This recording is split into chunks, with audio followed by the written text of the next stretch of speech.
বাংলাদেশ সহ বিশ্বের 15টি দেশে ঝড় তোলার পর এবার ভারতে মুক্তি পেয়েছে ঢালিউড সুপারস্টার শাকিব খানের সিনেমা তুফান।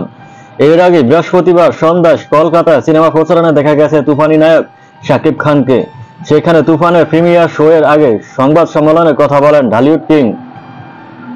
ব্রিফিংয়ে শাকিব খান জানান, ইতিমধ্যে 6-7টি দেশে পোস্টার ছাড়ে হাউসফুল হয়েছে তুফানের শো।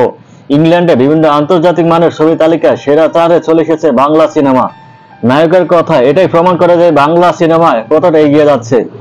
ঢালিউড কিং বলেন, তুফান যেভাবে সাফল্য আনলো, মানুষের ভালোবাসা দিল, যে মানুষ তা দেখতে দলে দলে চলে আসলো, আমি এইটুকু বলতে পারি, বাংলায় তুফান উঠেছে, সেটা এপার ওপার বাংলা হোক, এই তুফান থামবে না।